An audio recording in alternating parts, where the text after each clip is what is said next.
Mbote likolo na kombo na Yesu Christo, oyo azali vivant, oyo a changé te, oyo aza le même hier, aujourd'hui, peut éternellement.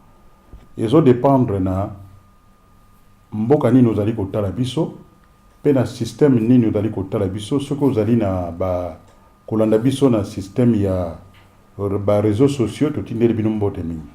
Soki oza kolanda biso na YouTube, totindeli bino mbote ya mingi. Na pokwa na lelo tozali awa bozali komona ngai, mais nazali na oyo tozalaka na ye tous les jours, tout le temps, vandi na loboko na ngai ya mobali, bozali komona balobi la couleur c'est mauve. Ye moko à se présenter. Merci Papa Eugène, serviteur de Dieu, Papa Eugène, apôtre Kombolo. Merci na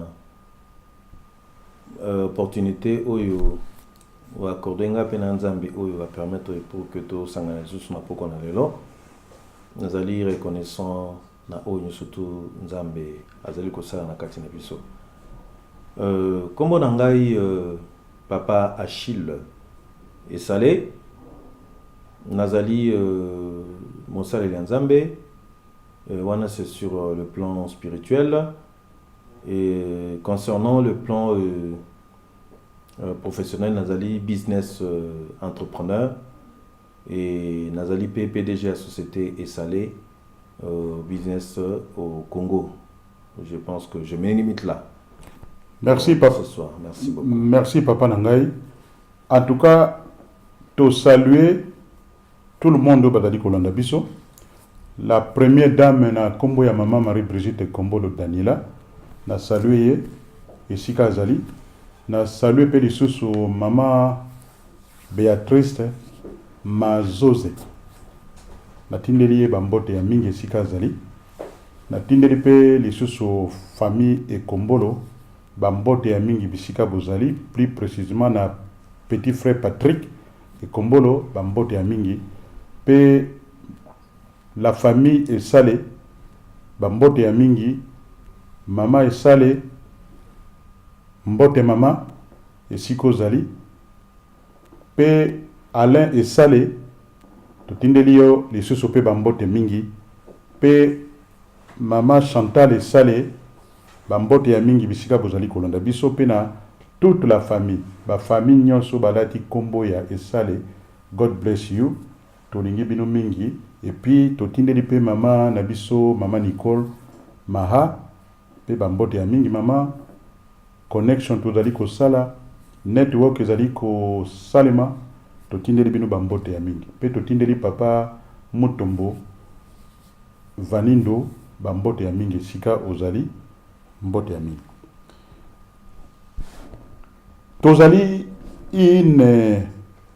Tozali ministère. Tout allez basé à Londres. To salaka makambo ebele. Mais tout allez awa oyo ezali papier moko ezali kolakisate. Tout allez très sérieux na musala toza kosala. Tout allez très bien formé na musala nzambe tozali kosala. To te akabatuka ka pas seulement tozali pe ko sala eloko yo to yoki awa un entrepreneur azali awa tofandi na ye tozali na désir na biso ezali ete o nyonso bakoya pembeli na biso esengeli ba talent na bango emonana eke ebima po ete bazala ba fonctionner ndenge nzambe asalaki biso nyonso na mokili oyo tosalaka biloko lokola awa tokendeke na ba prison ko visiter ba prisonnier to kendeke na ba hôpital ko tala bato pe na ba école pe tozali pe ko sambela pona armée britannique awa pe tozali na désir na biso te totonga hôpital pe ba école pe ko leisa bato na société na biso oyo baza ba diminu yango moni oyo ezali ministère Ephésiens 4 11 na 12 ezako lubango toko sala musala na ministère de temps en temps to sanganaka na Barking Road de 13h à 15h tous les dimanches. Service za la kuna to sala mingi ba prière oyo azali na esika te ya kosangana aza le bienvenu. Na fin du mois oyo Mama Brigitte azali ko organiser na groupe ya ba mama na ministère na ye oyo ya mega market ekozala le 31. Toutes les mamans, toutes les dames, vous êtes bienvenus. Nzambe na Abraham, Nzambe na Isaac, pe Nzambe na Jacobo. Papa na nkolo na biso Yesu Kristo mokonzi oyo azali na bomoi, oyo azali Nzambe ya ba oyo badali vivant. To ye na pokwa na lelo awa na kati na Congo synthèse pona ko pesa message pe ko lancer message oyo Nzambe l'esprit ya Molimo Santu atiaki biso na cœur po toloba na pokwa na lelo po oyo aza na matoi ayoka oyo azali na miso ya kofungama te miso efungama mpo na gloire de Dieu tika ete makila na Nzambe oyo asopaki na ekulusu ya plus de 2000 ans e inonde biso e inonde ba chaîne oyo bato nyonso bakotala bamona biso te kasi bamona expression ya nature ya Yesu Kristo na révélation oyo atindeli biso po toloba na pokwa na lelo na kombo na Yesu Kristo mokonzi. Merci Seigneur Jésus Christ. Merci Seigneur Jésus Christ. Amen. Amen. Toza na titre moko ya munene ya koloba lelo, évitons la grande déception na kati ya mboka na biso RDC Congo. Makambo tokoloba lelo, je pense toloba ngo nanu te. Toloba ngo ndenge mosusu, mais na kati na Congo synthèse tokolobela likambo oyo. Tozali komona mboka na biso modèle ezali kotambola. Qu'est-ce qui ne va pas? Nkolo pe l'esprit de Dieu a lobeli biso makasi te toya lelo na pokwa na lelo pona kopelisa moto. Toza na première partie na kokota na muzindo ya kolimbolela bandeko po balobi ete mon peuple périt parce qu'il n'a pas la connaissance. Na nzela na connaissance toko sambela toko bondela toko sala ba makambo nyonso esengeli to sala mais na réalité to mona ba image mosusu toko mona impression mosusu yango na pokwa na lelo toko kota na li solo oyo tozali komona mokili ndenge ezali désordre ezali totalement makasi toyeba nanu te banani bazobebisela biso mokili oyo ezali kaka bato na basystème oyo esefanda botala biloko mingi tosalaki ya 2 semaines na oyo tosalaki baprogramme tosalaki déjà tolimbolaki mingi mais lelo sikoyo tolingi nakota na badetail ya moko na moko mpona kolimbola bagroupe wana baentité wana oyo ezali kobebisela biso Congo. Mboka ezali beni tozali na babomengo ya mingi mais ndenge nini toza koavance te quelque chose eza kotambola malamu te. Tomoni awa mokili eza na deux forces. Il y a une force babengaka force ya malamu nde ya Nzambe. Il y a une autre force, force ya molili. Ya molili wana ezali teke, molili ezali wana nde batu bayi basangani te. Oyo nde toyebi te, yango nde eza molili, yango ezali kosala biso ba complication na vie. Totanga na awa na Ephésiens 1:17 na 18 elobeli biso boye. Afin que le Dieu de notre Seigneur Jésus-Christ, le Père de gloire, vous donne un esprit de sagesse et de révélation dans sa connaissance. Yeah? Et puis, dans 18, le bisobwe. Et qu'il illumine les yeux de notre cœur pour que vous sachiez quelle est l'espérance qui s'attache à son appel.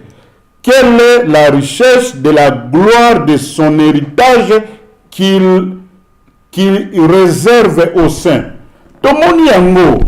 Mais tozo comprendre que awa na mokili eza na ba groupe moko tozo mona babenga bango ba Illuminati. Ba Illuminati wana bazali banani. Bazali koloba boye. Balobi ba Illuminati définition nango balobi boye. Bazali batu oyo bazali initié pona koyeba mystère ya univers. Bango nde balobi bazali na ba connaissance nyonso oyo babengi yango connaissance gnostique, ezali ba connaissance secret. Bango nde bayebi makambo nyonso, balobi ete bango nde bazwi makambo nyonso pe bazali na droit ya ko gouverner ngai na yo. Biso tozali batu moko tokufaka pamba, babi tozali batu moko ya pamba. Mais soko tali question na ngai, mais est-ce que société wana, est-ce que ezali ya solo? Oui, ezali ya solo. Soki okei na encyclopédie britannique na volume 12 ya 1963, okomona te date ya le 1er mai 1776. Boki le 1er mai le balobaka fête du travail, eza fête du travail te, eza fête ya bandoki na mokili oyo. Balobi mutu asalaki yango kombo na ye Adam Walsap, azali un jésuite, azali neti pape ya siko, azali jésuite priest. Ba inauguraki société wana na Bavaria na Allemagne. Balobi selon l'encyclopédie wana elobaki ete système wana tango formaki eumelaki te. Toyeba yango ke batu wana okomona bango baosala makambo omoni lokola ke elimo ete ezali. Balobi bakutanaka ntobosana teke tozali na problème moko mingi. Batu oyo basalaka na bakomaka ba journal, bato oyo bakomaka ba livre mingi, ba livre mingi oyo bakomaka mingi ba fait, batu wana mingi bazali ko fonctionner na kati na TV, na media, na ba radio médiatisé pe bango nyonso pe na bato bazali bakolo ya ba journal mingi bazali na kati na groupe wana pe bazali na connexion na ba manager oyo bazali lokola ba gérant ya ba système songolo pe mingi bazana oyo babengi na kati na franc-maçon pe bango nde bazali koluka gouvernement mondial et fonctionner. Et puis style na bango déjà, groupe na bango ezali déjà en fonctionnement. Et puis toyeba lisusu ba Illuminati oyo ndenge tozoloba awa bakutanaka mingi na Davos na Suisse, bautaki kokutana kala te.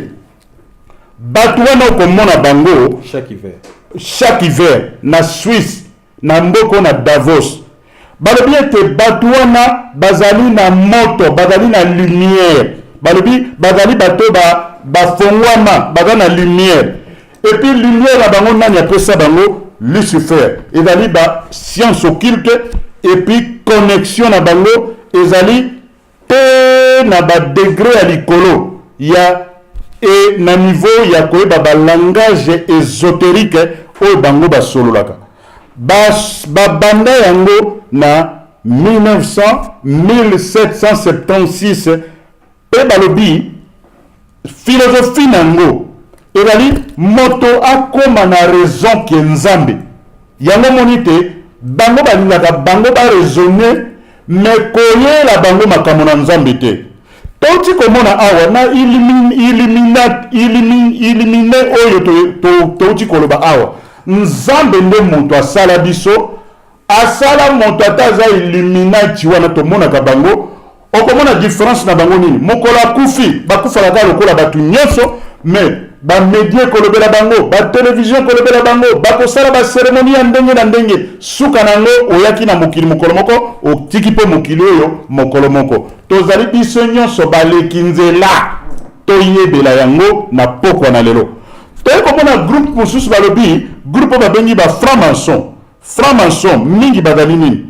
Balobi ezali société moko fraternelle, ezali mingi na connexion ya ba religion lokola ba musulman, ba bouddhiste, ba nini, ba ekankar, ba religion nyonso wana baza na kati wana. Balobi majorité na bango ya bato bayaka na bakati ya bato wana bazalaka bato moko bazali sincère na mitema na bango na ndenge bazali, mais eloko bayebaka te mpe bazalaka conscient te ezali nini ke au moment yo okoti na bakambo wana ozali connecté na bascience occulte ya okoti na monde ya Lucifer toyebaka yango malamu yango na mboka na biso na Congo il faut tosala attention. Et puis ba mosusu tozoyoka lelo balobi globalisme ezali nini ezali terme moko fabriqué par les avocats bato baza bavocat bato basalaka lokola balobi basalaka lokola te basala promotion ya gouvernement mondial balobi balingi te bakoma kokontrole vie na ngai na yo mwana ya Congo tango botami bakomi na mokanda te mwana moko abotami kuna tendenge kokola tendenge kotika mokili oyo bango musala na bango yango na balingi kokontrole vie ya bato vie ya biso nyonso kobanda tobotami te mokolo tokotika mokili oyo balobi lisusu tozoyoka lelo mboka na biso tolingi souveraineté nationale ya territoire eza terme biso tozolo bango mais na réalité toyoka balobi makambo yake mboka eza lokola Congo pona bango eza makambo na kala eseleka Congo il faut ko privatiser bamboka nyonso koteka babengaka basete eza lokola atu ya mboka baminere na biso biloko na biso baresource nyonso wana esengeli bateka yango comme ça bapaya nde bakoma na contrôle na biso tozala conscient le peuple congolais tolala pongi te toyeba balobi ete bato bakosomba yango c'est de bapaya oyebi Angleterre tokovanda papa na ngai bateka biloko nyonso mondela alingi mbongo mais bango ils sont préparés nous on n'est pas préparés mais esengeli tolimbolela bandeko na mboka na biso po toyeba malamu omoni balobi terme mosusu toyokaka awa internationalisme balobi bato moko bazali kosala te indépendance tozwaki na 1960 bazoluka basala baorganize yango malembe pona kocreye oyo babengi monde interdépendante boza komona lelo omoni lelo biso toloba RDC Congo ezali mboka na biso mais système ya gouvernement ezomona yango ndenge wana te bango baobenga biso le pays des grands lacs soko yoki le pays des grands lacs eza gouverné na nani na mwa mboko ya moke Rwanda yango nde ezogouverné biso balobi nini ke Rwanda azalaka na coltan te mais basali te Rwanda akomi na bacoltan yango balobi monde interdépendant une façon ya koluka koréduire baconflit biso sikoyo na Congo batikela biso nini eloko ezotambola na Congo nini musique masanga na basi distraction mais bango barwandais bavandi kuna bazokontrole mabanga na biso bakoteka ngo bazose créer misala na bauganda wana yango moni ete tokosenga soki réellement mboka na biso esengeli ezala libre esengeli bacréele biso armée républicaine oyo ekovanda na este wana moto akota te moto abima boye te tokontrole omona ekozala te mpo nini balobi toperdre indépendance tokóma na bacréer société interdépendance sikoyo terme mosusu yango oyo boyokaka likambo ya les ordres mondial wana ebandaka liboso wapi ebandaka liboso na numéro de moto moindo azalaki congolais azalaki koloba lingala abandaka na tour de Babel na Genèse chapitre 10 mais ekweyaka raison ekweyaka ezali nini omoni lelo wana bato banda oloba monoko moko baki kose communiquer baki kose comprendre culturellement mais nzambe alobi nini akokweyisa yango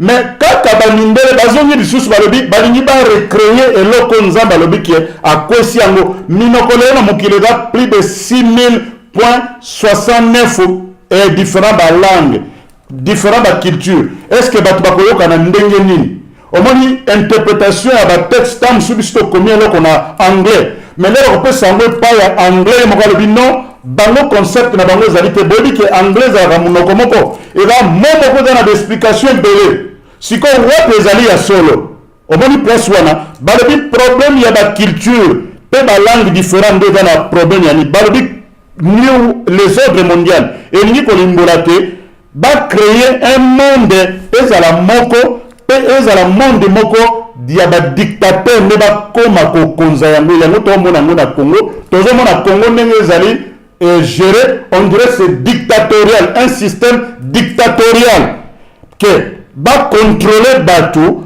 oyo esprit ezocontrôler bato kombo nango Lucifer et puis bazali ba-Illuminati lisusu oyo bazali na ba-connaissance secret mpe bayebi nini yango ezali bien mpona biso omoni biso toza na mabanga me balobi te mabanga biso tobénéficie nango te biso tobinaka tomelaka masanga tolingaka basi tobota lokola banyama bango sikoyo balesaka biso bayelaka biso baede kongo eza mboka ekovie na baede te toyeba yango na pokwa na lelo balobi oyo lelo oyo eza koloba mosusu ke état ya Congo souveraineté ya Congo eza makambo ya kala teuti koloba yango sikoyo balobi bacréer biso Nations Unies oyebi ke papa Nations Unies na anglais babenga yango United Nations mais balobaka yango United for nothing botinda plus de 21 000 bato baza armé basalaka nini na mboka wana eloko moko te bato bazokufa balobi avant ezalaki système moko ezalaki faible bazalaki koseka yango groupe ya bato moko bakutanaka na ndako bato bakendeke na oni wana ezali Rockefeller mutu apesaka yango na New York ye mutu asala te bato bakutana kuna bazali na baconnaissance moko bazali na moke bakomi mayele bayebi sikoyo ndenge bamboka eza kokanisa mpe bazali kosenga basalaka batraité ebele batraité ya boye eloko moko ya malonga ezosalama te epuis basalaka mpe baconvention na bamboka ebele denema baki na Nairobi climat bango basalaki yango climat nzambe mutu asalaki yango ntango bozotambwisa mboka na masumu nzambe akopinir bino omoni balobi te bazali baza bato baza na badokima baza na banini epuis bapoliticien mingi basinyaka badokima baserandaka compte na yango te omona mutu ayeka babengisi aledi signe document asigné pauvre président Mobutu alobaka ngo alobi biso tokotaka le biso tokoti boye mais bapesi yo document signé mais okoyeba te nini yango eza na kati tokoyoka lelo balobi mosusu terme mosusu balobaka mama mabele azalaka wapi mama mabele azalaka te bato oyo balingaka tolobela kombo na nzambe te bato oyo balobi bazali koprétendre ke bayebi makambo nyonso mbe makambo na bango mingi baloba mama mabele preuve scientifique ezali te balobi boye approche na bango ezali boye ke vie ebandaka na boye vie ese formule kaka na boye et puis eye ko se former et puis ebandi kozwa forme et puis bato bakomi lokola babandi kose créer bango moko kombo ya esprit wana eza na kati na se na mabele gaya soki bozali awa tolingi bato bamayele kiende na Google tuna eloko babengaka mada elf okomona yango epi balobi kombo misato wana bazoloba bango ezali neti nini balobi thinking gobble de gook kombo batia sikoyo toye kosukisa nazokende koloba awa mwa likambo moko boye omoni likambo ya Congo tozali ya kokangama parce que bambongo likambo ya kodefa mbongo na proverbe awa proverbe 22 verset 7 et le bélibisobo. Les riches dominent sur les pauvres et celui qui emprunte est esclave de celui qui prête. Oyebi ke papa soki odefaki mbongo ya moto ozwaki mbongo ya moto odefi par hasard odrible ye sikoyo ozotambola na nzela soki amoni motu wana akoya eloko nini okosala soki omonaki place ba vitrine moko ezali okosala semblant okoti kotala vitrine mais na conscience na yo ozotala vitrine to ozali nde koevite moto wana ye ezali okomi esclave ya moto wana ye esengeli toyoka langue esengeli mingi toyeba langue ya finance malamu parce que finance eza na langue na yango ndenge ezali koloba tango yo okei kodefa mbongo odefi mbongo okoya kokoma eloko moko boye okoya kokoma lokola nalingi kotia eloko oyo na kati awa omoni araignée babenga yango les ordres mondiaux toile d'araignée omoni gouvernement omoni batie wa gouvernement ba politicien ba leader politique balobi new world order batoyo les ordres mondiaux bato bazo defisa biso mbongo na ba gouvernement na biso ba FMI bani totangaki bango omoni bango bakosala nini basali système bakotisi yo sikoyo leri yo komona eza na baparti mosusu babenga yango baclose ya mike yo komonaka oyo minene okotanga yango mbango me oyo ane kozala na temps te parce que tomonaki yango na Chine dernièrement bakonzi ya baafricain bake kovanda na bachinois papa bachinois bazokoma mbana biki bakonzi na biso nyonso ya afrike bavandi kaka na bacostume lokola ndeko na ngai me ye moto esalaka malamu bavandi na nini bango bazozela kaka basinye mbongo bazwa mbongo batia na poche mais bayebi te ke bagénération mosusu ekoya ils vont souffrir bakosouffrir donc tokosan sorti te yango ntango tozoloba diable ezali Lucifer wana te Lucifer akoma ange ya lumière sikoyo na kati wana idéologie ya bato wana ezali nini croyance na bango ezali nini et puis ndenge nini moto bako changer opinion na yo po ondima bato baza toujours na makambo nyonso na raison yango conception wana touti kotanga yango awa très malamu toye koyeba lisusu likambo moko awa erobeli biso boye te na Proverbe chapitre 13 verset 22 l'homme de bien a pour héritage les enfants de ses enfants mais les richesses du péché sont réservées pour le juste esengeli tozala bien préparé na ba makambo ya langage financier pour ceux qui toyebi langage financier bien tokokoma libre autonomisation ekozala garantie tokomona bato bakokoma créative bakokende kosalaka lisusu bapolitiki wana te parce que mboka na biso ezali mboka oyo esengeli bato bavivre na vrai paix na tranquillité moto na moto asala likambo na ye autonomisation yango nde tokolinga esalama na mboka na biso sikoyo na kati wana yo ozokende kosambela olingi koyeba makambo te yo lobi makambo wana ezali ya biso te ezali ya bango toyokawa Yesu Kristo toyebi ke Yesu Kristo azalaki na 12 apôtres mais toyebi mpe lisusu ke Yesu Kristo azalaki na 17 autres apôtres oyo bakombo na bango toyeba te mais bato bazali na basekret ya Bible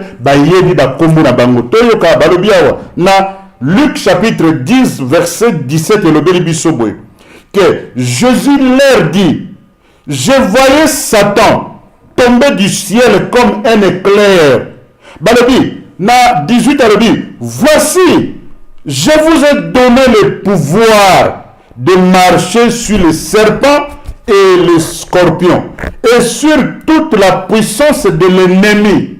À la Bible, et rien ne pourra vous nuire. Bah, rien ne pourra vous nuire. Est-ce que vous avez bien soina? Au moins, il va illuminati oyo. Bango balobi bazana connaissance secret. Bango basala mo kilo te. Basala mo kilité. Yo sala ki le côté ce yo ke me bango ndengeni. Il y a ce Jésus qui a créé le monde. Il a créé les humains. Balobi nzambe asala ki moto na 6e jour. Atiaki na Eden. Omoni nzambe apesaki biso pouvoir, l'autorité nyonso. Siko qu'est-ce qui s'est passé? Adam akamati fungolo bapesaki aiko pese par Lucifer. Lucifer akamati yango mona kabalobi ke mokilo ezali yokola contrôle dans système ya mokilo yo ya monde oyo ezali gouverner na diable. Yesu ayebi yango. Sikoyo ezali nini? Yesu alobi, je vous ai donné le pouvoir. Qui a le vrai pouvoir? Yesu ou bien ba Illuminati. Po ba Illuminati tango bakata ka moto bakembe komona Yesu wana. Yesu azelaka bango lobi yo Illuminati oyewa na yewa adi na yeba kite na yeba te yeba lobi ngape na yeba kite mais yo zo tanga Bible zo tanga mokanda na Nzambe butu na moi olingo yeba makambo te skoyo lingo yeba ni balobi futo tike la héritage na bana ya bakoko na biso héritage ni to tike la bana masanga musique kobina te yango papa na ngai nabotuma eloko moko boye tomoni lelo mokili oyo tozali kovanda baye kocréer biso lisusu eloko babengi intelligence artificielle. Omoni yango ndenge nini papa na ngai? Deuxième question, makambo toyoki bakonzi na biso est-ce que toyinaka bango tosala boni? Parce que na yo mona on dirait que bango mpe baza innocent. Siko yo koloba nini na place wana? Ok, merci papa. Jeune na ndenge o pesinga parole. Na lingi na symboliser moi muke ou bien na limbola moi muke ne balobaka lingala. Omoni ba système ya ba Illuminati. Illuminati ezali système moko oyo batu ya mokili, soi-disant batu ya maele. Moto ba créer système wana ezali pona koyeba ko contrôler mokili ko contrôler peuple oyo nzambe asala mokili mobimba ya ba nation surtout soi-disant que bango baza bato ya mayele bango nde baza ba décideur ya mokili ya bango nde bakoko lakisa bato ya mokili nzela ce qu'il faut faire na place na bango. Tango bango ba sièjaka nanani secrètement parlant bazwaka ba décision bazwelaka biso ba décision tout ça. Donc wana ezali selon conception tout comme un concept na bango o ba bengaka ba dogme na ba credo. Donc ba salima organisation moko nani secrète tout ça afin que ba ndenge bakoko manipuler bato ya mokili. Mais na remercier Nzambe mingi parce que Nzambe a commis ko susciter moto moko partout à travers le monde pour la banda ko se rebeller. Donc bakai e banda ko kweya banda ko mona ba faille nini oyo batu wana basalaka contre bango, c'est-à-dire basalaka makambo na bango secrètement na ndenge ya mabe. Donc bazana raisonnement moko ya mabe pona koyeba ndenge nini bakoko manipuler bakoki ko sala o nyoso tu ya mabe batu nyoso bazana sous emprise na bango na contrôle na bango. Bon, concernant banani gouvernements mondiaux notamment na mboka na biso na Congo omoni président na biso surtout tout comme autorité na biso présidentielle oyo les kaka na mboka subisaka banana pression donc conséquence ozomona oyo eutaka à travers engrenage wana ya batu wana oyo makambo bango basalaka ozomona. Donc ezali faut na bangote. Ezali des systèmes wana, système moko machiavélique hein oyo et s'imposaka na ba chaque territoire pour na koyeba ndenge nini bakoko contrôler bango, bakoki ko manipuler et bakoki ko dicter bango si possible. Bon, et ça système moko bon, ba tunde mutu ba imposer bango notamment tel que batuloko banani ba FMI, ba système on surtout wana hein, ba système financier tel que ba individu mususu en particulier na kolo ba famille une famille française Rockfield. Donc c'était un français, famille moko française ba na année 40 ba kendaki ko immigré na États-Unis, na New York. Donc ba ko changer combo, ba ko comme Rockefeller. Mais ça Rockfield. Donc c'est une famille française. Zomona. Et puis ba famille mususu juive telle que Rothschild tout ça. Zomona. Bangone mutu bazana ba contrôle nani ba système bancaire wana surtout wana. Ba fondé banque na bango privé. Oya ba FMI tout ça ba defisaka ba l'état.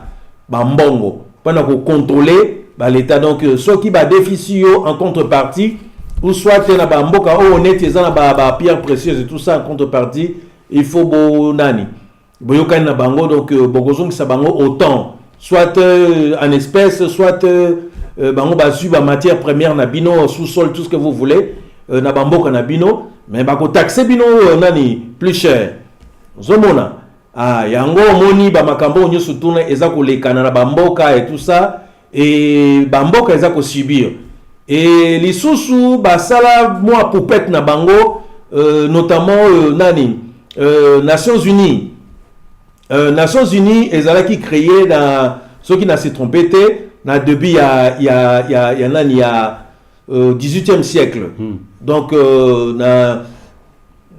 non, na 1900 entre 1900 et puis 1904. Okay. Hein? Nations Unies ezala qui créé. Donc ezala pour nani pour pet na bango. Donc ezali noyo na bango o bango batinda kana nani na bamboka na ba nation pendant ko manipuler tout comme ko endormir na bamboka wana. Ozomona kaka bango ne mutu batinda ka batu wana nani poupette na bango Nations Unies ba kotisaka ba nani ba pression na bamboka ba conflit na bamboka. Alors ceux qui n'ont pas se souvenir il y a quelques décennies na mboka oyo nani Yougoslavie. Tango Yougoslavie et zalaki avant que Yougoslavie et kabona tout ça guerre zalaki na nani kuna na Yougoslavie. Okay. Entre ba croates na ba musulmans, hein, Serbie et tout ça.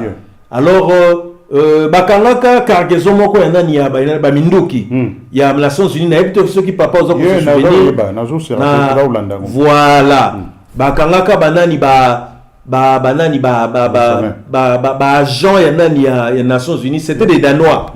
Ba dissimilaka banani banani cargaison ya nani ya ba arme na ba camion ya nani ya ba camion ya Nations Unies bato bakangaka bango ezalaki banani ba soldats serbes.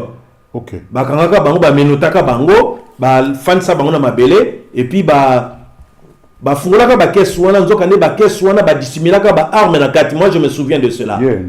Ozo se rappeler.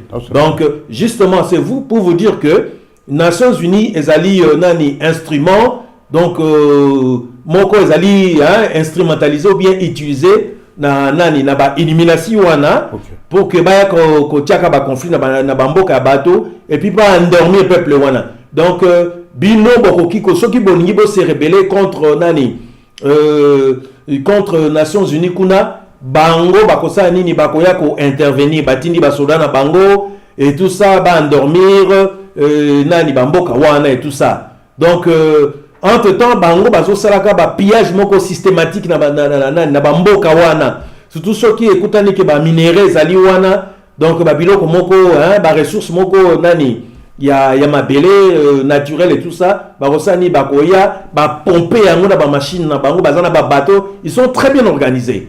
Ozomona bazana ba équipement surtout ba avion ba bateau tout ce que vous voulez. ba camion ba ye ba pomper biloko ya na mboka na bino allez systématiquement ezobima butu moi eza ko kende kuna comme ça ba iniminasi wana bazali ko s'en servir na yango. Donc c'est tout un système bien rodé, bien monté na batu moko boye quelconque partout dans le monde. Donc c'était un peu ça en grosso modo on a un peu ko signifié. Donc c'était un peu ça. Donc n'azong ici aux paroles papa s'il y a une continuité. Merci beaucoup. Yango papa merci mingi pona explication claire na yo. Tozali awa pona ko informer, ko éduquer, pona ko lakisa moto moko surtout bato ya tembe, obozalaka tembe. Makambo to lobby c'est bien ezali na kati ya Google pe et tant que ba homme de Dieu nzambe a pesibiso lumière wana te toya tolimbola bato makambo ezali difficile à expliquer mais na connaissance oyo ba pesibiso tozali kokoka na makasi na biso te na mbwe na biso te kasi na molimo mosantu na nzambe yango papa na moni te mokila lelo ekomi ete tango ba defisi yo mbongo bazoloba condition nango il faut osala ba réforme donc ba terme réforme wana ezali nini to perdre indépendance na biso lokola to perdre indépendance siko tosala ba réforme tondimaka te bato baya na mokili yango nazomona lelo na mokili okokende na mokili mobimba okokoma neti na Londres ezaki mboka mindele mais lelo ekomi lelo bato mwindo batondani bato Paris ndenge moko bavi donc ce que ezali donc bazo créer malembe babengi tokoma na monde ya village global besiko papa village global wana yozo interpréter yango ndenge nini na connaissance na yo. Bon village global ezani donc ce qui est peut-être un terme technique, omoni mondela lingini ni alingi échange et salama donc libre circulation il y a bateau na ba bien na bango donc qui est pas de frontières. OK. Aux hommes qui est pas de frontières ezali biloko oyo nazali koyekolango na classe dans la faculté. Okay. Oyo nyo surtout tali ba business na monde ba business. Yeah. Aux hommes na globalisation ezali libre échange il y a bateau c'est-à-dire bateau na ba bien na bango sans qu'il y ait de frontières hein, quelconque à travers le monde. Okay. Na ko pesa neti moi exemple moko basique omoni ndenge nani communauté européenne et sali système yanani ya baba système yanani ya libre ya bateau et puis na sans biloko donc na 27 pays yanani ya comment on appelle ça, il y a Europe, il y a bloc Europe, voilà, il y a bloc Europe.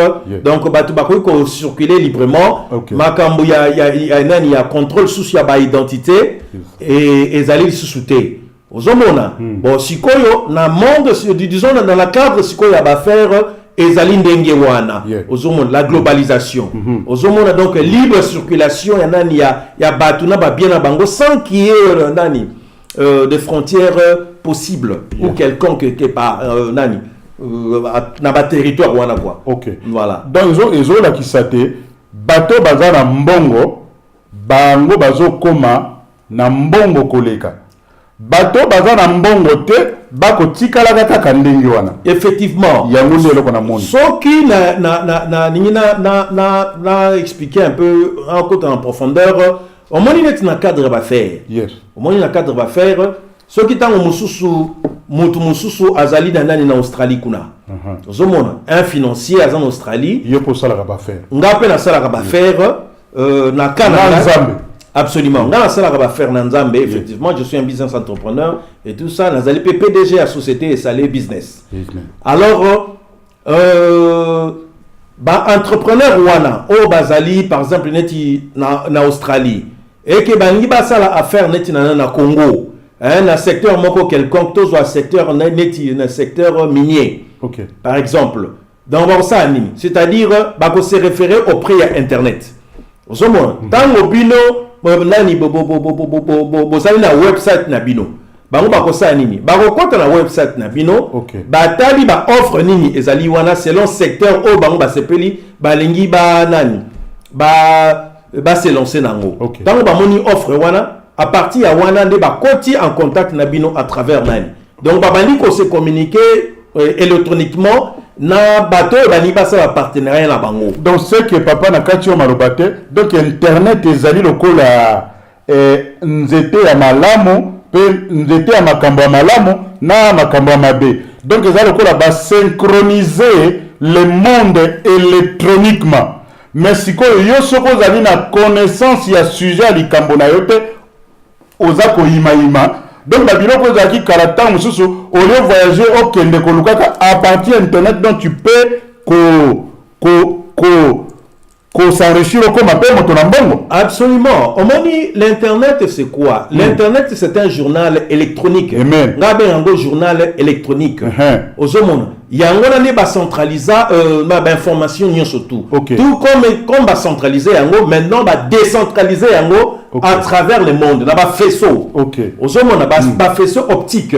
C'est-à-dire moto nyo surtout azana besoin d'information moko quelconque comme ça nini. Tango akoti na kati ya système wana abeti azoloka par exemple dati alinga sala bien alinga sombelo comme quelconque ou bien alinga se lancer na business moko quelconque na secteur tel akosa nini akei kuna tango akei kuna akoza suko ba information nyo surtout requise et à partir de là akoye ba ko contacter nani bato nani ya ko za nango ou bien ba ko za nango besoin na bango pour na ba contact ezali malamu ceux qui vont utiliser dans le bon sens.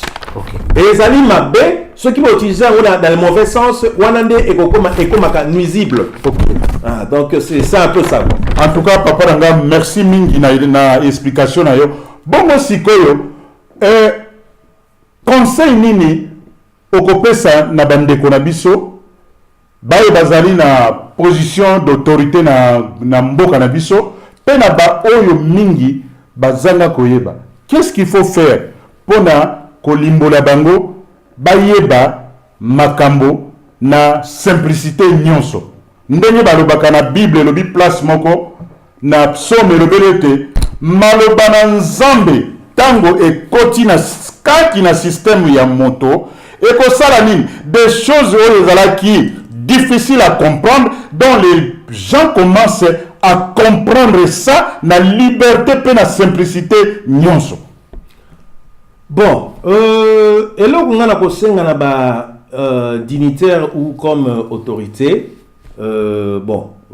notamment yana ni abiso ya Congo omoni et là on y surtout na mokili ba prenaka. Donc en d'autres termes mon peuple périt par manque de connaissances. Et là on y surtout na mokili il faut que ba ko apprendre yango et là ko yebite il faut que ba ko consulter. Zomon. Donc consultation ezali maman eza arme moko fatale oyo ko sala que et ko pesa yo accès aux hommes na connaissance et na ko acquérir connaissance et puis connaissance na osanini oko salela yango dans le bon sens bien sûr aux hommes.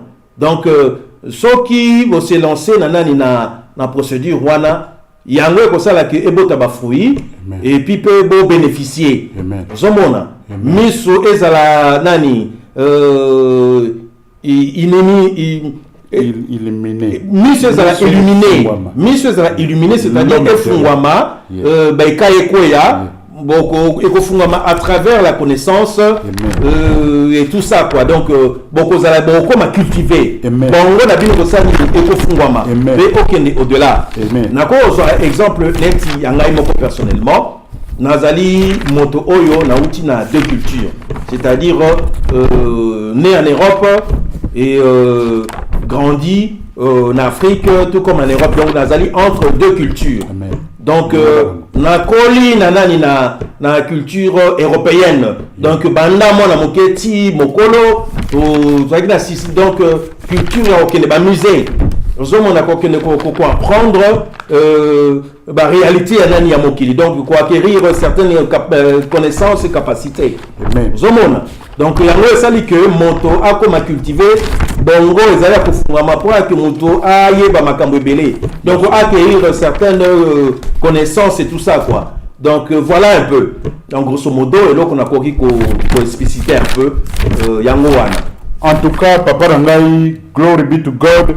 Ndenge to sangani na poko na lelo, vraiment ils allaient powerful. To présence na yo ezalaka toujours un de plus au même akapona communauté pona le peuple de Dieu bazala illuminer ndenge to uti koloba awa. To sali démonstration ya ba illuminer na te nzambe ye moko afungola biso connaissance na ye na makambo na ye, parce que na kati na bomo na biso bato tozali ba esprit tout d'abord, tozlati conteneur oyo ndenzoto, mais tozali na âme na biso ezali ndenge tozali kokanisa, ndenge tozali komona makambo ebele na bomo oyo, mais nzambe alingi ete tango asalaki yo nanga atiaki biso nyonso ba talent, atiaki biso nyonso ba capacité, pe atiaki mingi lisusu nini potentialité. Yango potentialité wana ba illuminati batie kosala ya bango ba secret, ba sangani bakangami na ndako moko boye, balobi te bango bazo contrôler mayele ya ndenge bato esengeli bazala. Mais toye komona te na kati na mokanda na nzambe awa elobeli biso polele te Yesu Kristo alobi ete priere na ye azali koswete te ngai na yo miso ya motema na biso, motema wana ezali oyo te, oyo ezali oyo te, c'est l'homme intérieur qui est en toi. Est-ce que ezali exploité? Ce qui ezali exploité tokolobima na ignorance, tokokoma na oyo babengi autonomisation. Nzambe asala yo atia ba information spéciale, atia eloko moko ezali uniquement kaka na yo, atia pe ezali uniquement kaka pona ngai.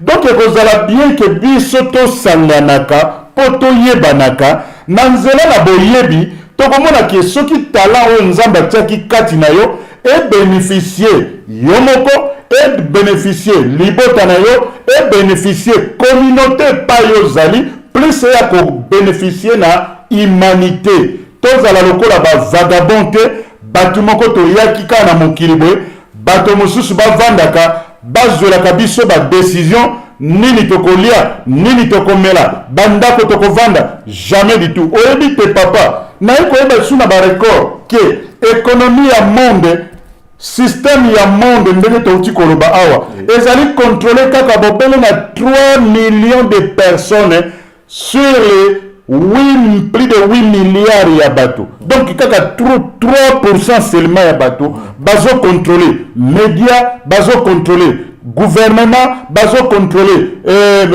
business, bazo contrôler système d'éducation, bazo contrôler religion, bazo contrôler nini mususu système ya gouvernement, et puis bazo contrôler système ya musique, art, et puis na ba loisir ya mokilo. Est-ce que c'est normal? Or que nzamba tia ba makambo na ndenge net biso na Congo, balobi biso na Congo biso ka musique masanga ni, mais soko yé na Angleterre awa, soko ke na ville, mais comment que les gens là boivent à mort pour les kakuta ba congolais. Donc bango baza batu mususu po baza ba illuminati biso toza ba nyama yango mona ka ke soki to kufi bakibaka te.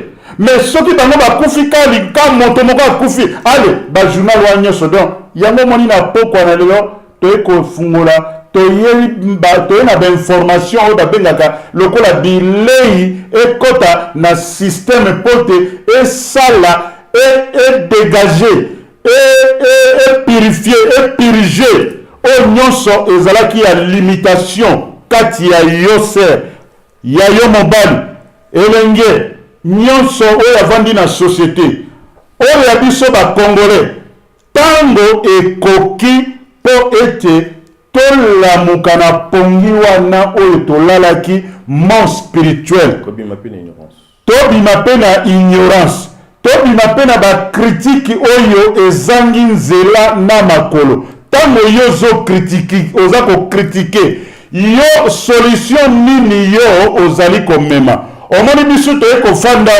toyembe na likambo moko bezotungisa biso na ndeko na ngai toskotaki na mabondeli ya makasi pe esprit de Dieu et révélé biso des choses oyo porte yo tango pe kozwango kenda yekola tango mosusu koya kobimisa mingi un jour toyoka awa na Congo synthèse ou na ba média oyo ndenge mokile komi lelo toyoka un jour que mokolo na le 16 lelo mars makambo tolobaki efungoli yo ndeko na ngai elongoli biso na limitation na kati ya kokangama neti na motambo ya bandoki balobi ete bango mosala na bango bailluminati wana balobi ete totieli bango bapiège totala soki réellement bakobima ntango ya kobima ekoki connaissance ezali malamu kosambela kozala na connaissance ezali malamu pote l'homme akoma libre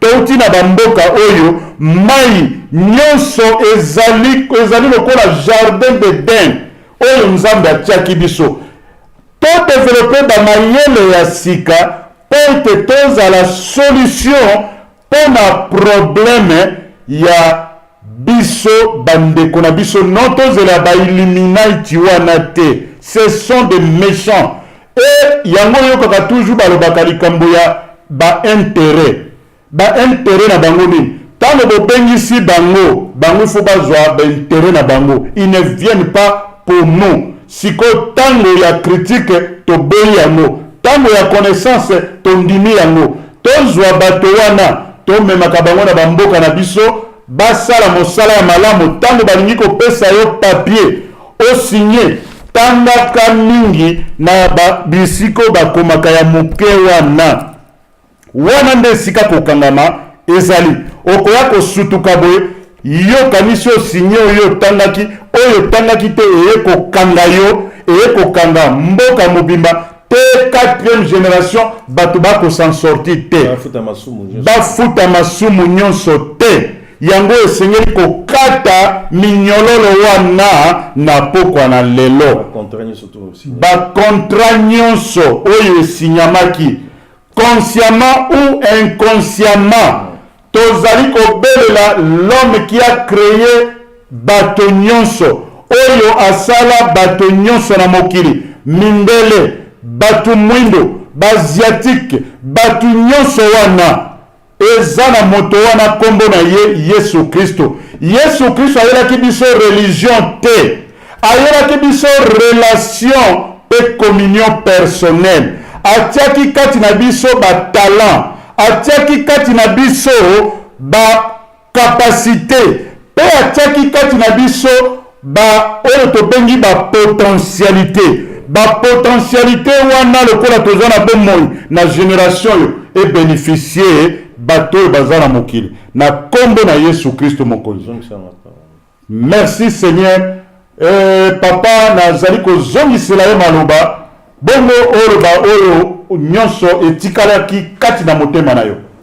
Merci papa apôtre Eugène Ekombolo na komisi nzambe mingi pote nzambe azali ko préparer peuple mususu yaye à part, donc c'est un peuple mis à part oyo tango distraction ezali à travers bato mususu ba livret ezé pas ba livret nzambe azali ko préparer ba vrai, donc le vrai, afin que ba transmettre des choses cachées ozomona oyo nyonso tu ezaki mabombami. Donc, oyo surtout ezalaki énigmatique. Oyo surtout et bombamaki à travers nani ba tuyamabe donc ba iniminati wana. Donc Nzambe a suscité batu moko boye. Donc pour que batu wana ba bimisa makamuna bango polele. Donc makambo ya société secrète polele. Na remercie nzambe mingi pona maele oyo ya pesi biso Et puis na inspiration oyo molimo mosantu azali ko sala à travers biso afin que toko yeba ko éliminer le peuple congolais. Yes. Donc peuple congolais na ina sabino eloko moko. Amen. Nous ne sommes pas les Congolais, nous sommes les Juifs. Yeah, les Éthiopiens. Toza ba Éthiopiens, biso na ba Éthiopiens, toza motomo encore. Nous sommes des frères. Nous ne sommes pas les Congos, nous sommes les Éthiopiens. Amen. Nous sommes les Juifs noirs. Nous sommes là. Ah, carte oyo to présenta kibino la fois dernière, tout ça, ezali carte ya solo, ezali carte moko originelle, tout ça. Ezali carte oyo nzambe tango atrasaki mokili yango nande ezali carte oyo ya solo. Par contre oyo ba présentaka biso wana o tutangi yango na école yo nanga Illuminati wana. Ya ba Illuminati wana ezali carte ya lokuta. Donc eza carte moko eza ivraie. Ozomona oyo batu ba manipuler ba sali ba frontière artificielle globalisation oyo to koloba awa pour que ba yeba ndenge ba ko pénétrer mboka na biso ba ya pona ko piller tout ce que vous voulez selon convention et salamaki na 1885 novembre 1885 donc salut pe papa na biso papa ti na émission salaki ndenge o publiaki mais tango zalaki koloba makambo wana peuple alalaki pongi mais tala lisusu maloba lobaki et qu'on réveille biso yango tozongelo na poko ya loi toi la parole papa continue ta message. Absolument. Ezali ndenge wana moni selon ba convention o bango ba salaka wana ba article moko donc société secrète illuminati ba illumination bango ba salaki na ba article moko codé o ba salaki ke nani Congo et ezala endormi Congo et là et s'est développé. Donc bango ba ya bakota ba banda ko manipuler ba banda ko piller biso to se développer katé mais thank God ndenge nzambe permettre te afungola biso misu moi ba elite moko boye nzambe aza ko utiliser pour que misu fungama to fungola pe bande ko na biso ba congolais ba éthiopien to fungola ba nani bango surtout misu afin que to ko comprendre. Peuple congolais la ngina yebisa yo eloko moko yeba ke ozali très important na miso nzambe. Nzambe azali ko reconnaître en tant que juif.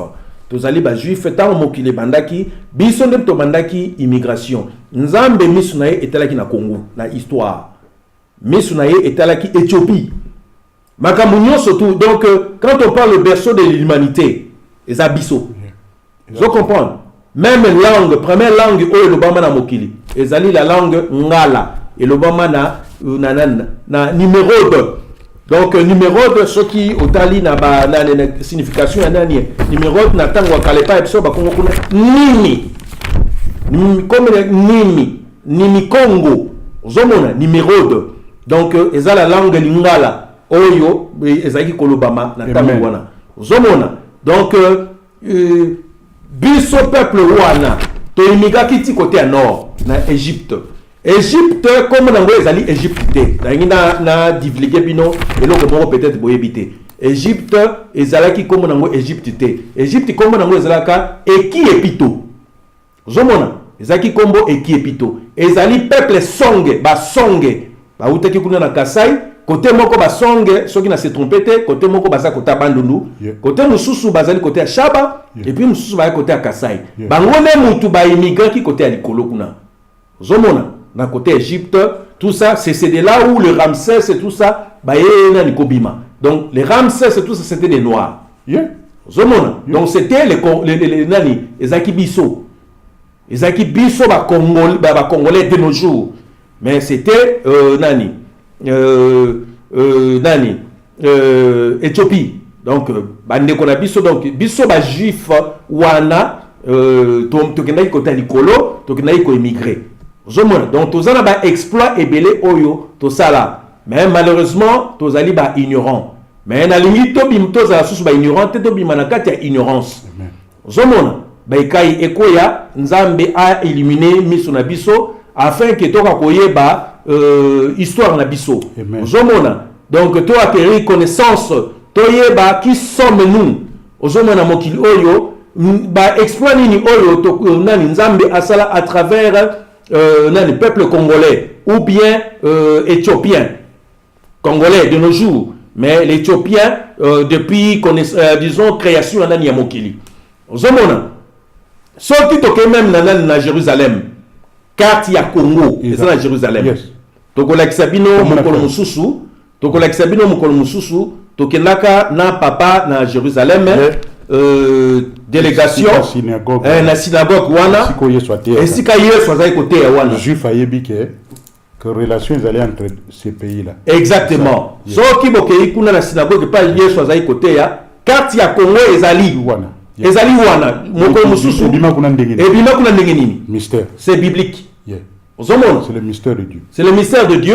Yes. Ceux qui veulent comprendre, on surtout même na Ésaïe 18. Amen. Bon, na Ésaïe 18, pour comprendre. Ceux qui veulent dire, nani, maloba président Mobutu. Président Mobutu, à Kendaka, pour la toute première fois, en 72 ou 73, on a s'est trompé. 73. Tant que ça qui discours naïe, alors qui mboka ezali na forme de revolver. Yes. Yeah. Ah, donc c'est le Congo. Président Mobutu ayebaki makambo mingi oyo ba iniminasi wana bango bazalaki iniminati oyo bango bazalaki ko préparer pour na ko disloquer, c'est-à-dire ko kabola nani est nani ya Congo. Pourquoi? C'est parce que bayebaki que batu wana bazana maele mabe bayebi bomengo oyo eza na kati ya mboka Congo. Ozomona. Donc c'est ainsi que le président Mobutu a lobaki que non, même si il faut à ça la pacte na diable pour que Congo ait la disloqué et carbonaté.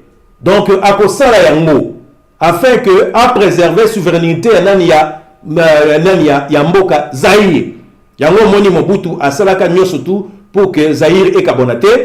Peuple zaïrois bazala liboke moko. Ce que l'andi na slogan ya Mobutu, ce qui n'a pas un slogan à éviter. Papa bo moko, école bo moko, mokonzi bo moko, parti bo moko. Ayeba ki pona nini azai koloba ndenge wana. Pourquoi? Parce que ba illuminati bazaki déjà na vision wana ya mabe pona koya ko kabola mboka na biso.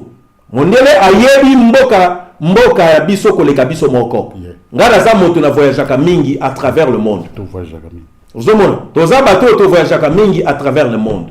Notamment la expérience na mboka Congo et pas ingana kendaka et pas ingana parcourir na découvrir makambo ebele oyo voir même ba kinois bino moko bandeko na biso ba kinois boyebi yango te tout comme ba expatrié boyebi yango te mais nzambe asalinga grâce na koma na bisika oyo bato bakoko kota te ngana koti nazana expérience na makasi na mboka na biso wana. Alors mokolo mususu soki nzambe permettre na koyeba ko transmettre bino oloko ngana na kérir na mboka na biso Congo. Eza mboka moko eza hyper riche. Eza mboka moko eza na basekele bomba basekele enfoui mingi na mboka wana. Zomona. Donc malembe avec l'œuvre de Dieu ya molimo mosantu tokoyeba ko divulguer bino les choses cachées ou peut-être bino mususu boyebite. En tout cas na kumisi nzambe mingi ndako senga na il s'adresser maintenant na président Yabiso de la République, le président actuel. Mais c'est le président, bonjour tout d'abord, papa Félix Tshisekedi. N'a pas si aussi bonjour nanga mbote nanga et pas ya maman Denise. Maman Denise na sepeli mingi ndenge na monio koko ma première dame Yabiso ya Congo ezali esengo mingi. Nzambe alokotaka eloko oyo wuti na se alokotaka na se pe atombola kapeli kolo. Ozomona. Peu importe ce que les gens disent, nous ne regardons pas cela. Biso totalaka ce que Dieu voit. Ozomona. Zalaka visionnaire, zalaka mutu oyo tambolaka na relation na révélation nzambe okolonga. Ozomona. Et non ozala mutu oyo ozako tambola na cinq sens. Wana okozala limité limité potentiel na yo.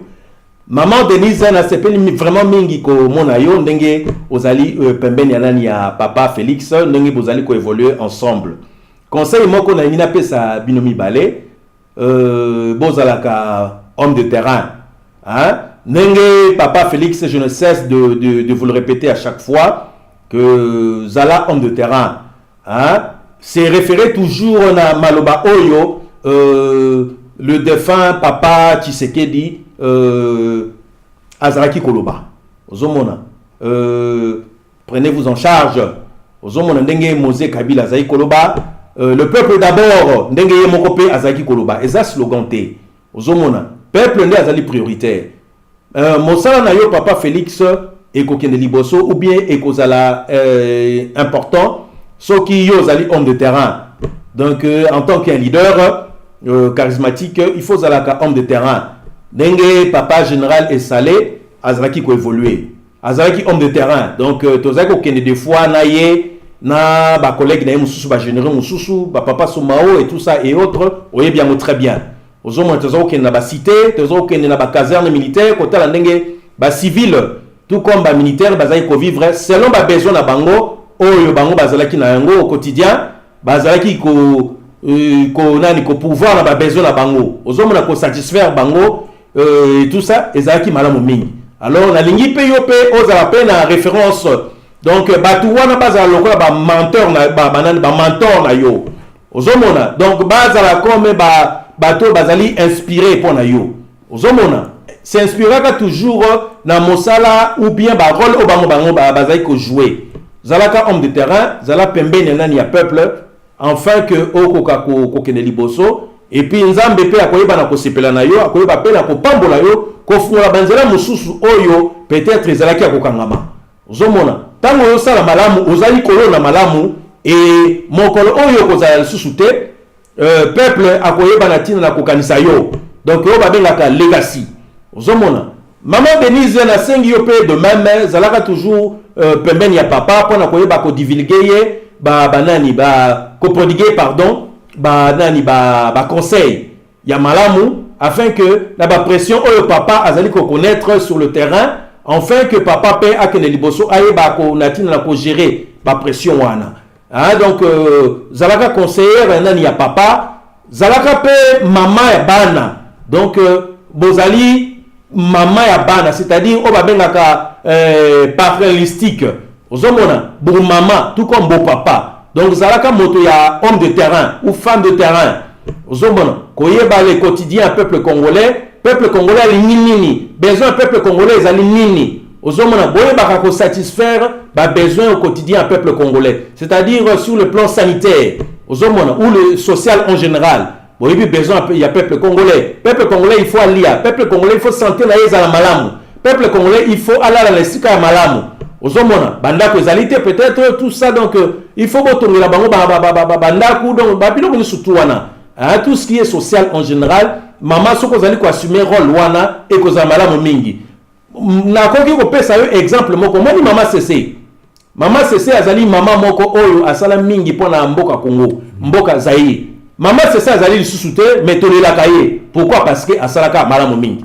Ozomona. Donc mama CC azala lokola rôle modèle na yo. O azala lokola mentor na yo. Ozomona e kozala malamu mingi e kozala pe esengo. Omoni Mama Teresa azala lokola modèle na yo. Mama Teresa azali ko aider ba pauvre et tout ça. Tala Mama Teresa a soutenu mais lelo to kanisaka Mama Teresa. Pourquoi? Parce que basala malam. Bolam. Basala bolam. Donc bozalaka homme de terrain. Ozomona pour que makambo ya mboka ekende liboso. Benge za préoccupation na bino. Donc ya liboso ya ngwana. E kozala malamu mingi, nzambe pe akosepela na bino, boko pambola mape banzela o nyoso to zaka kokanga mpa na bino e kofungwama. Donc nzambe apambola bino apesa bino makasi, apesa bino inspiration, apesa bino sagesse, pleine intelligence. Nzambe pe ayeba na tina ko protéger bino afin que mabeko komate, mais nzambe yemoko ayeba na tina ko se glorifier à travers bino. En tout cas, nzambe azo lokumu pe nkembo masanzoli ezonga na mboka na ye. Sikoyo nakombi tokomi na tango ya nani ya ba dédicace. Na lingi na remercier na remercier nzambe ndenge a permettre ete papa na biso Félix Tshisekedi akomi na bokonzi na mboka Congo ezali esengo mingi. Donc ezali oyo papa le président le président papa président nani le père oyo nani mosala oyo ya bandaki oyo ya lonaki wana yango na nde mwana komi ko nani kobuka donc ezali esengo mingi ndenge papa président Félix Tshilombo a se retrouvé na ebonga ya Congo ezali azarte ezali ndenge nzambe ne mutu a permetaki enfin que akwa kokoma na esika wana donc natondi nzambe vraiment mingi pona papa comme na esika wana nzambe azolukumu na pamboli famille Tshisekedi nyonso tout bonjour maman Marthe nzambe apambola yo na mosala kitoko oyo sala ki obota ki mwana pamba te yangona oyo zoko buka oyo mwana azali ko sala donc ezali vraiment encouragement mingi na pesi mbote na bande konyo surtout ba famille nyonso surtout Tshisekedi na pesi tata mwasi mbote mingi epaye azali kuna na ngiringiri en tout cas nzambe azwa lokumu tata mwasi tobosani yote tozana yo toujours elongo toza ko assister yo malgré que za mosika na pesi mbote mingi na famille esalé surtout maman esalé bonjour maman nzamba pambola na pesi mbote na bande konanga nyo surtout Alain esalé Chantal Gertrude Clémentine na ba esalé mususu nzamba pambola bino na pesi mbote na famille Ekombolo Jean-Paul Eric Patrick en tout cas bozali ebele nzambe apambola bino epai bozali na pesi mbote na papa Kengo Léon Kengo Adondo bonjour papa nzambe apambola papa na libota nyonso tout na maman bande konanga nyonso tout ba Chantal et compagnie na pesi mbote na papa Singa Uju Ongwankebi Ntube na famille nyonso tout maman na bande konanga nyonso tout ba Marie José en tout cas nzambe apambola bino Arthur nzamba pambola bino et tout ça na pesi mbote na papa général Kanyama papa Célestin que Dieu vous bénisse tozali toujours wana pona ko bondela pona yo musala na weekend liboso donc nzamba pambola yo na pesi mbote na papa général Pondé bonjour papa que Dieu vous bénisse tozali wana pona ko soutenir yo et tout ça na libota nyo surtout nzamba pambola bino na pesi mbote na ndeko na ngai colonel Papou Somao nzambe apambola yo na pesi mbote na colonel Paul Somao ya Paul nzambe apambola yo na pesi mbote na colonel Claude Agbiano qui est mon ami nzambe apambola yo na pesi mbote na colonel Nono Botena bonjour mon colonel ndeko na ngai nzambe apambola yo na pesi mbote na pasteur Dayo bonjour papa pasteur merci pour la prière na yo ndenge ozali ko soutenir ngai nzamba pambola ensemble mobimba ya Liziba kuna nzamba pambola bino mbote na papa na pasteur Gabriel na mboka Kinshasa merci pasteur na ndenge bozoko soutenir ngai na ba prière na bino nyonso tout ngape na zolemba te pona ko soutenir bino ko assister bino na ba moyen ebele mbote na pasteur Edo bonjour pasteur en tout cas mes condoléances papa nzambe asunga yo na libota nyo surtout a assister bino na liwa ya ndeko na bino ya mwasi oyo auti kokufa mikolo uti koleka mbote na ngai na prophète Gédéon bonjour papa prophète Gédéon merci na assistance na yo na libota nyo surtout ndenge bozali ko assister ngai vraiment nzambe akanisela bino susu mingi azongisa susu mingi ya koleka mbote na évangéliste Bénédicte kuna na Allemagne mama Bénédicte nzambe apambola yo merci na ndenge ozali ko assister biso na ba prière et tout ça ozali ko assister ngai notamment na ba conseil na yo nzambe apambola mbote na ancien infirmière kuna na église ya Mangemo na Kinshasa papa merci vraiment na ndenge bolembaka ko soutenir ngai te na pasteur Matou kuna na Mangembo nzambe apambola bino vraiment nazana bino elongo kala mingi te nazana bino kuna na Kinshasa tango nzambe ako permettre vraiment nzambe azo lokumu mpe nkembo masanzoli ezonga na mboka na ye na pesi mbote na famille Poto famille na ngai famille ya maman na pesi mbote na beau-frère Sassou Nguesso bonjour monsieur le président bonjour beau-frère mbote na première dame Tantine vraiment nzambe apambola yo mbote na pesi na bande konanga surtout Gérard Poto, René Poto, Alain Poto, Nzambe apambola bino, vraiment na sepeli mingi ko mona bino à chaque fois ko yoka kabino, bozali envie, vraiment Nzambe a sala. Mbote na tantine Antoinette Sassou, la première dame, tantine Antoinette, que Dieu te bénisse. Kala mingi te nazali wana, tokokutana comme ça to monde en habitation surtout en famille, to sepela et tout ça, et que ça vraiment et c'est mingi. Mbote na famille bokwa na partout à travers le monde, na Kinshasa, que ça soit na Paris, ba oncle Nangai, ba tantine na Lubumbashi, Nzamba pambola bino. Mbote na tantine Esther et pas yozali na mboka Dubaï na mobali na yo, que Dieu vous bénisse également. En tout cas, na sepeli mingi, vraiment Nzambe azolo kumu penkembo masanzoli ezonga na mboka na ye. Mbote na mama José Bikele wangai kuna na mboka Kinshasa, nengumba Kinshasa, ndenge balobaka na Lingala. Nzambe apambola yo mama José kala mingi te tozali koya wana pour que Nzambe aiba netina na kokumisa mape ko sanzolama. Zwalo kumu penkembo masanzoli ezonga na mboka na yo papa na kombo na mwana no Yesu Kristo na bondeli bongo. Merci Seigneur Jésus. Amen, amen. Amen. En tout cas, tozali lisusu pe ko lancer na oyo nyonso avandi na Europe, avandi na Londres, oyo azali ko kende na mboka na Lubumbashi, tozali na branche mobimba ezali ko fonctionner kuna na etant que ministère ya église ya moko ya basali na Nzambe azali jeune alali na bolingo na bato alingi bato mingi na kombo na évangéliste Francis Mutombo Kombe pena mama Jolie Kombe bazali bongo na mboka na awa na Kamalondo centre foyer dans l'enceinte de l'école Buni na kati na Lubumbashi.